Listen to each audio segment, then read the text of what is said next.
بسم اللہ الرحمن الرحیم۔ خواہشات اور امیدیں قدرت نے انسان کی فطرت میں رکھی ہیں۔ یہ اچھی یا بری ہو سکتی ہیں، مگر کوئی بھی انسان ان کے وجود سے انکار نہیں کر سکتا، کیونکہ پھر وہ انسان ہی فرشتوں کے صف میں کھڑا ہو جائے گا، جو کہ ناممکن ہے۔ ہمارے پیارے نبی صلی اللہ علیہ وآلہ وسلم نے ہمیں کبھی رہبانیت اور خواہشات کو ماننے کا درس نہیں دیا، مگر ان کے حصول پر جائز عمل کی پابندی ضرور لگا دی۔ آپ صلی اللہ علیہ وسلم نے اچھا کھانا، اچھا پہننا، بیوی کی قربت سے لطف اٹھانا، دوستوں سے مشورہ لینا، حتیٰ کہ جائز کھیلوں سے بھی نہیں روکا۔ آپ صلی اللہ علیہ وسلم ایک بہترین حکمران تھے، مگر پورے عرب پر حکمرانی کرنے کے باوجود عاجزی اور انکساری کا پیکر تھے۔ آپ صلی اللہ علیہ وسلم نے زندگی کے ہر مرحلے کے لیے اللہ سبحانہ تعالیٰ کے حکم سے صرف حدود و قیود بنا دی۔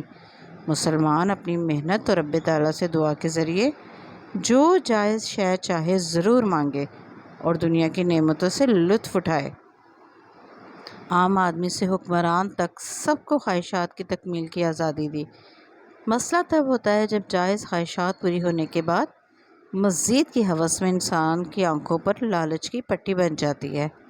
یہ لالچ ہمارے دماغ اور ضمیر کو ایسی لوری سناتی ہے کہ گہری نیند ان کا مقدر بنتی ہے۔ اندازہ کریں، پاکستان کا ایک نامی گرامی شخص جسے دولت، محبت، شہرت اور عزت اتنی ملی کہ دنیا میں چرچا ہو گیا، بیٹوں کی نعمت بھی عطا کی گئی، غرض قدرت کی فیاضی نے کوئی کمی نہیں چھوڑی۔ اب بجائے اس کے کہ وہ انسان ان نعمتوں سے لطف اٹھاتا اور اللہ رب العزت کا شکر ادا کرتا، وہ مزید کی چاہت میں پاگل ہونا شروع ہو گیا۔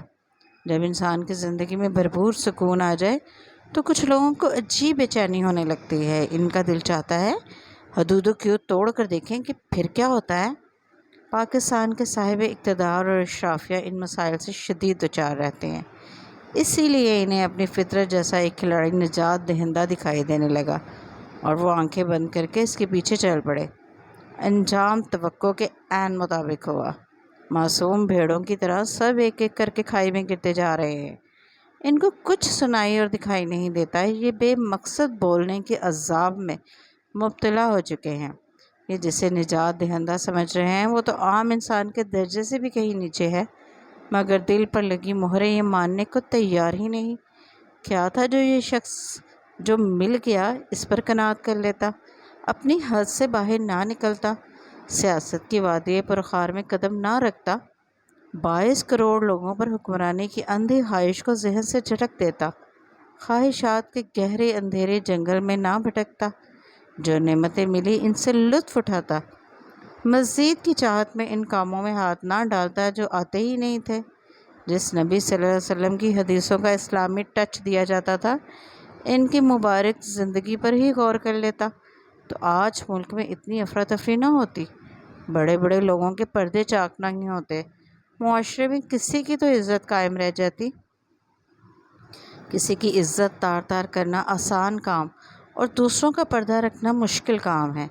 کاش کہ کھلاڑی نما سیاستدان دوسروں کے پردے رکھ لیتا، انہیں ذلیل و رسوا نہ کرتا، معاشرے میں بھرم رہنے دیتا، تو آج اس کا بھی بھرم رکھا جا رہا ہوتا۔ ہم سب کے لیے مقام عبرت ہے۔